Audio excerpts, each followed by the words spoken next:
Lucas capítulo 2, versículos do 8 ao 14. No campo ali perto, pastores passavam a noite guardando os rebanhos, quando o anjo do Senhor lhes apareceu, e a presença do Senhor resplandeceu ao redor deles. Eles ficaram aterrorizados. Mas o anjo lhes disse: Não tenham medo. Estou aqui para lhes anunciar boas notícias, que darão grande alegria a todo o povo. Neste mesmo dia, na cidade de Davi, nasceu o libertador, que é o Messias, o Senhor.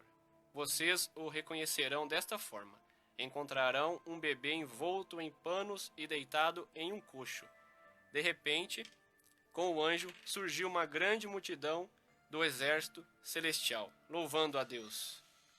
Nos mais altos céus, glória a Deus, e, na terra, paz entre as pessoas de boa vontade. No programa passado, nós falamos sobre a interferência de Deus após um período de 400 anos de silêncio, ou pelo menos sem um grande registro profético conhecido.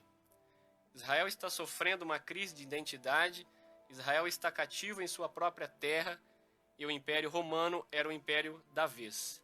As terras da Judéia e Galiléia estavam sob o comando dos romanos. Israel tinha suas atividades normais, porém com algumas restrições, mas no geral eles estavam em suas terras e viviam suas vidas. Mas sempre se cruzava com um soldado romano, ou com uma tropa de soldados e cavalarias. Alguns rebeldes se levantavam, surgiam pequenas guerras, mas Roma continuava no poder e cobrava impostos dos cidadãos israelitas. Os romanos se utilizaram de uma forma diferente de conquista. Ao contrário de outros impérios que chegavam e matavam as pessoas, queimavam as casas, destruíam os templos e tomavam posse das terras, Roma cercava a cidade e com todas as suas tropas e poder de guerra, diziam para que o rei, juntamente com as pessoas, se entregasse e passasse o poder daquelas terras a eles. Eles poderiam continuar vivendo nas terras, em suas casas, eles poderiam continuar com sua religião, só que a partir daquele dia, as pessoas deveriam pagar impostos para o império. Daí então, as pessoas trabalhavam, produziam e tornavam o império cada vez mais rico. Foi nesse tempo, então, que Deus se manifestou. Israel esperava um Messias. Israel esperava um ungido, um rei descendente de Davi, que libertaria eles das mãos dos romanos. Estamos, então, há aproximadamente 2020 anos atrás, quando a criação completava seus 4.000 anos, desde Adão. João, filho de Zacarias e Isabel, nasce. Após 6 meses, nasce Jesus. Maria estava noiva de José e Gabriel aparece para Maria numa visão e diz que ela ficaria grávida. Maria, assustada, ouve aquela voz que disse: Paz, favorecida, o Senhor está com você. Maria ficou profundamente perturbada com as palavras daquele ser.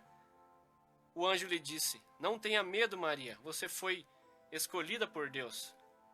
Você engravidará e dará à luz um filho e lhe porá o nome de Jesus, que significa Deus salva, ou Deus é a salvação.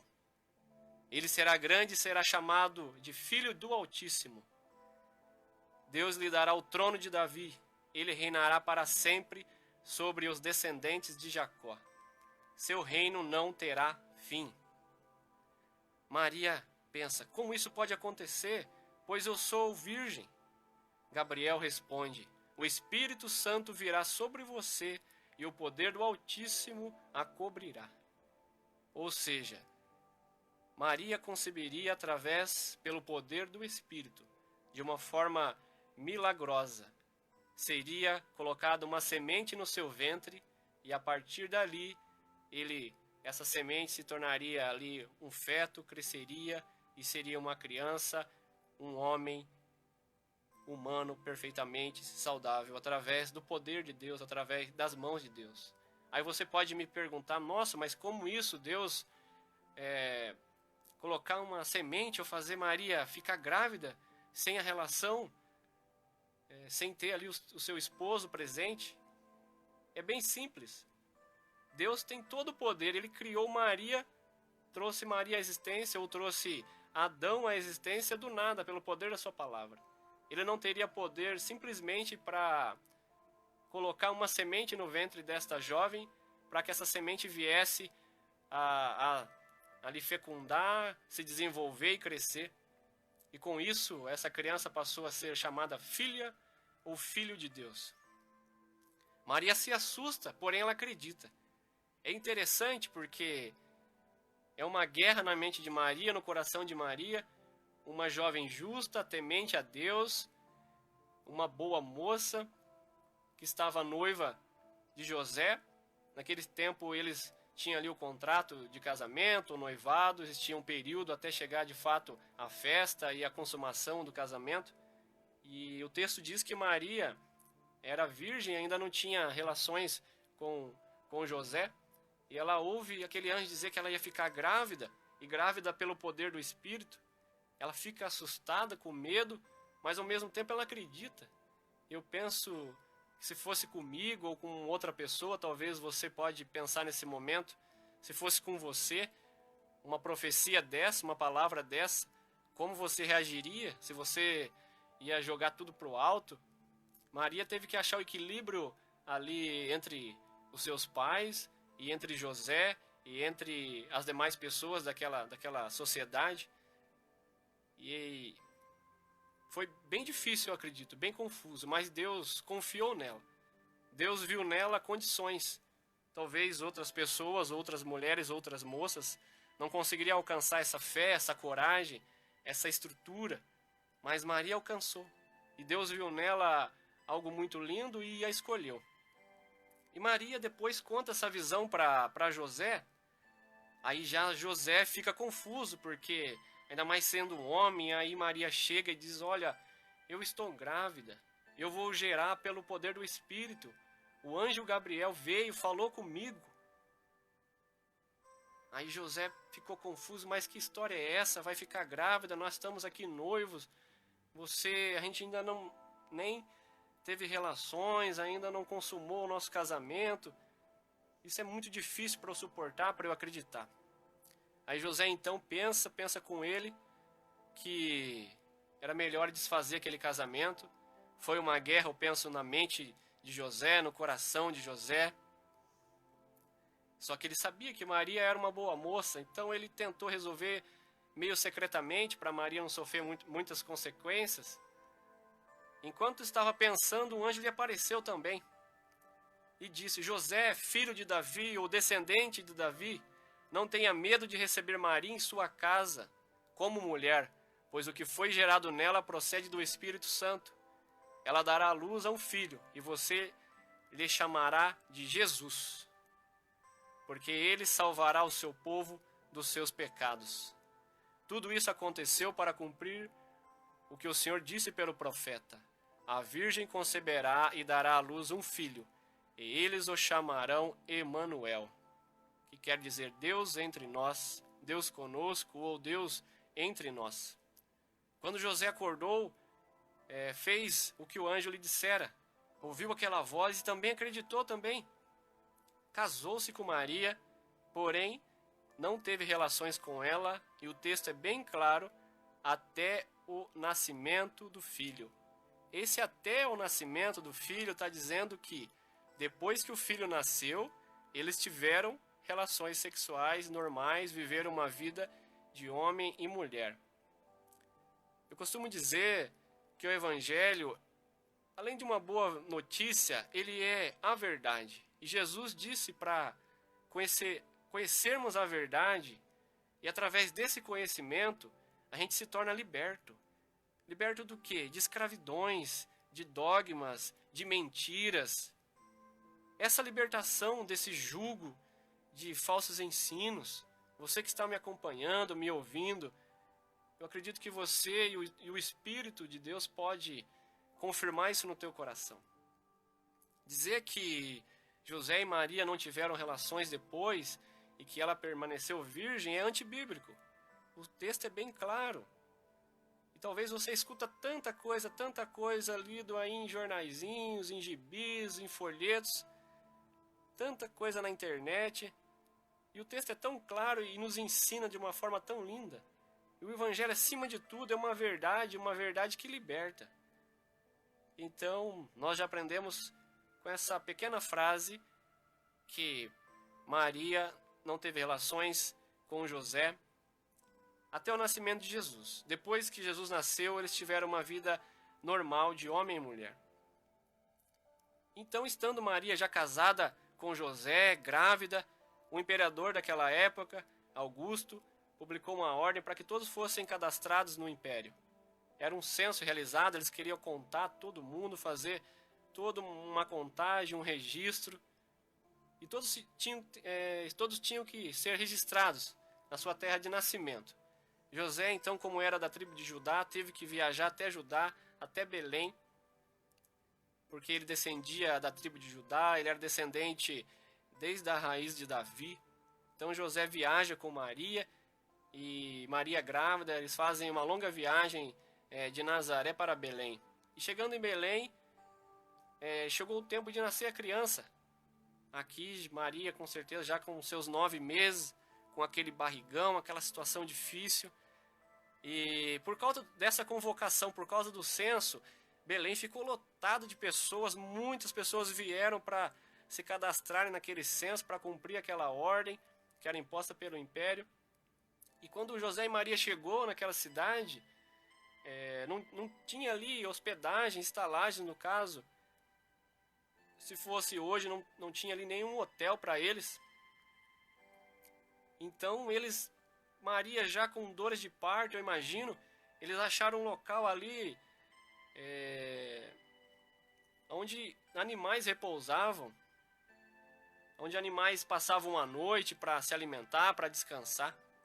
Eles acham um cantinho ali, eu penso, arrumam umas folhas, acham alguns trapos ali, se ajeitam, se aquecem, e Maria começa a ter dor de parto.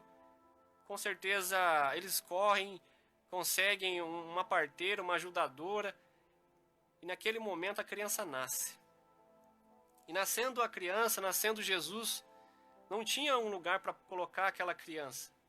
Então eles pegam um coxo, uma manjedoura, com certeza ajeita da melhor maneira possível, com capins e alguns panos que com certeza algumas pessoas doaram, e eles colocam aquele menino naquele coxo. Quantos reis de Saul a Davi, Roboão, Josias, Joás, Josafá, Acabe, quantos reis nasceram em berços de ouro? Quantos reis tiveram roupas de linho fino? Mas o Salvador, mas Jesus, mas o Deus em carne preferiu nascer entre os animais. Preferiu um coxo como berço, preferiu os panos e preferiu os trapos. O seu nascimento já vem nos ensinando, já vem direcionando o rumo que ia tomar.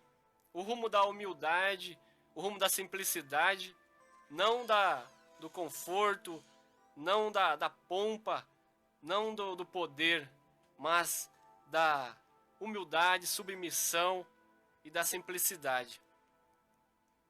E naquela mesma noite, alguns pastores estavam no campo guardando os rebanhos, quando um anjo de novo apareceu e a presença resplandeceu aquele lugar, e eles ficaram aterrorizados com aquela luz, com aquela presença, e todos com medo. Aí o anjo disse: não tenham medo, estou aqui para lhes anunciar boas notícias.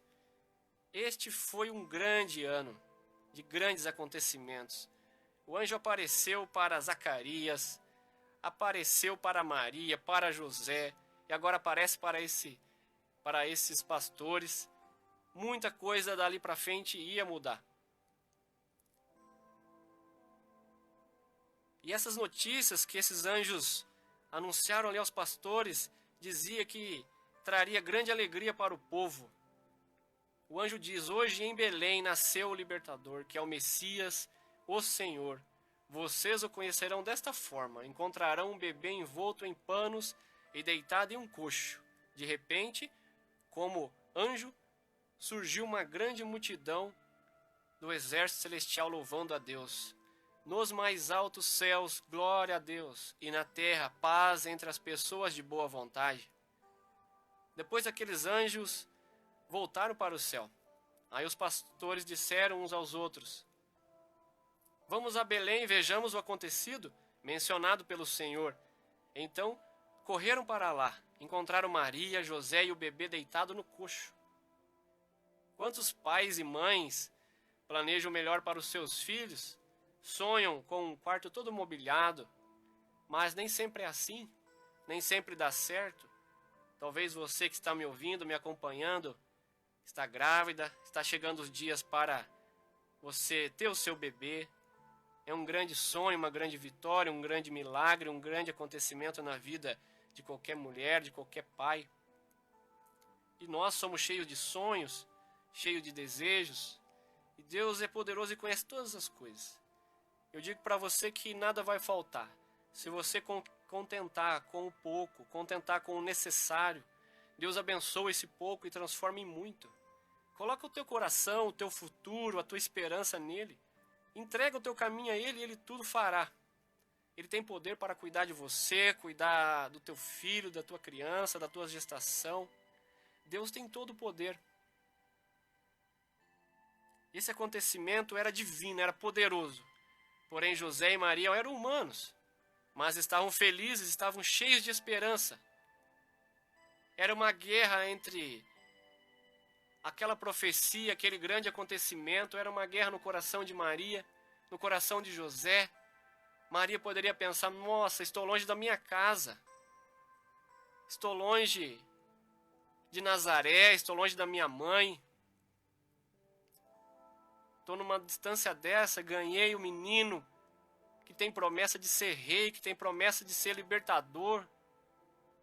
Quantas histórias eles ouviram acerca de nascimento dos filhos dos reis passados, e eles estavam ali agora no local onde, num curral, num lugar de descanso de animais, e a criança guardada num coxo, num lugar onde era servido para animais comerem, se alimentarem.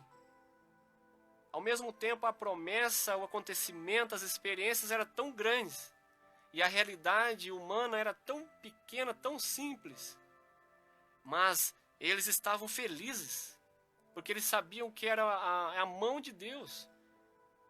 Entre a estrebaria, entre o coxo e entre a mão de Deus, entre o milagre, entre todas as experiências deles, eles ficaram com as experiências, eles ficaram com a voz de Deus, com a palavra de Deus. Eles ficaram com a parte espiritual e não com a parte material. Aí quando aqueles pastores chegaram e viram, contaram tudo, aquilo que o anjo tinha dito a eles acerca da criança, e todos que ouviam ficavam admirados. Muitas pessoas já tinham se ajuntado ali, e Maria guardava tudo no coração. Este foi um breve relato sobre o nascimento de Jesus, o nascimento do nosso Senhor, do nosso Salvador.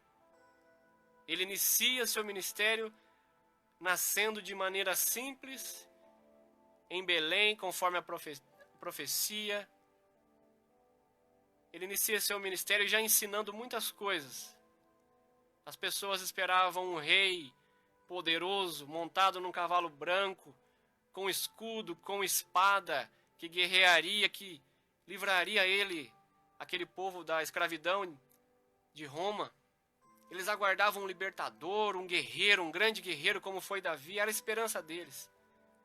E durante muitos anos Deus levantou muitos reis, mas Deus se decepcionou e cansou de levantar reis, de levantar homens. Ele mesmo pensou: eu vou lá e eu vou ser o rei deles. Como eu quis ser lá no passado, antes de Saul, antes do povo pedir um rei, antes do povo pedir um rei para Samuel, eu queria ser o rei deles. Mas eles não, eles quiseram ser como as outras nações, eles queriam um rei humano. Eu alertei eles, olha, vocês querem um rei humano, e este rei vocês terão que servir ele, dar conforto a ele, dar luxo a ele, a trabalhar por ele, se entregar por ele, e eles te decepcionarão. Deus permitiu um período longo da história, de altos e baixos.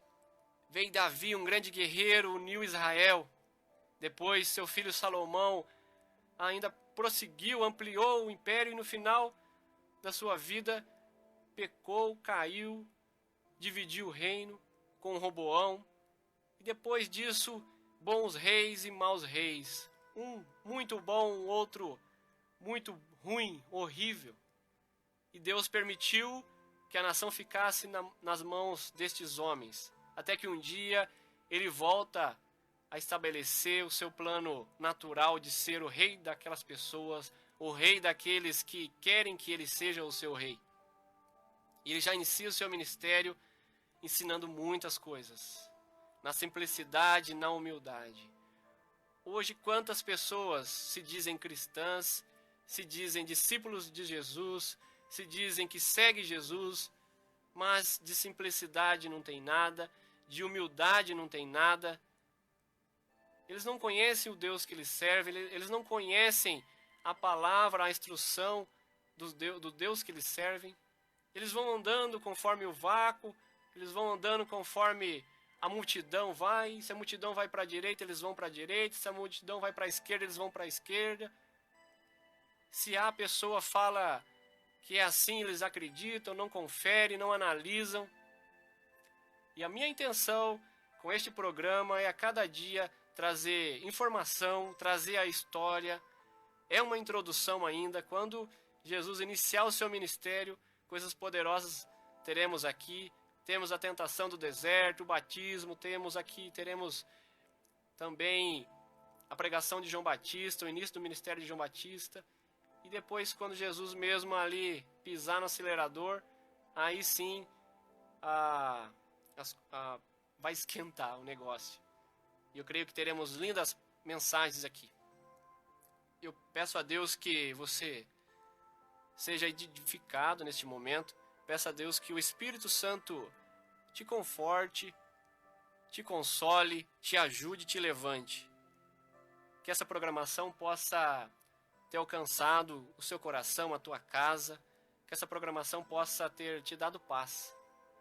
Eu costumo dizer hoje, talvez você que está me assistindo, talvez você que está me ouvindo, talvez você pode achar até alguma coisa meio estranha, não parecido com A, com B, por que não faz assim ou daquele outro, mas eu tenho uma missão no meu coração, eu tenho um chamado de Deus, de instrução, de ensino, de alerta. E evangelho é isso, evangelho é informação, evangelho é verdade. Hoje eu digo, este programa, você que está me acompanhando, este programa não é um programa, é um programa cristão, um programa com base na palavra de Deus, com base na fé em Jesus, com base na fé em um único Deus, criador de todas as coisas. Este é um programa cristão, porém ele não é nem evangélico e também ele não é nem católico. Talvez você possa se perguntar, mas como? Tem como? Tem sim. Jesus deixou o evangelho, deixou a palavra para os seus discípulos. E os discípulos seguiram por ano, caminharam com aquela palavra no coração, com aqueles ensinos no coração.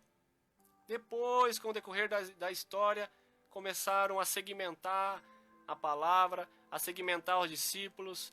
Um diz, vem para cá, outro diz, vem para lá. E viram um puxa e puxa daqui. E um diz que está certo, outro diz que está errado. E eu digo que está certo, é o texto, é a palavra. A palavra é única, existe um texto só. E a minha intenção aqui é falar do texto. Se o texto diz, amém. Se ele não diz, amém também. Espero que esse programa tenha sido bênção para você. Está chegando aqui ao final. Sou muito feliz. Deus tem nos ajudado. E é uma semente. Eu creio que ele vai prosperar. Talvez muitas pessoas estão acostumadas a ter o seu ego massageado.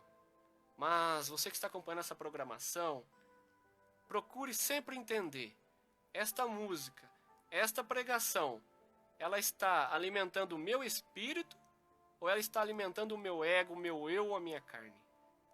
Você sempre deverá fazer essa pergunta para si mesmo.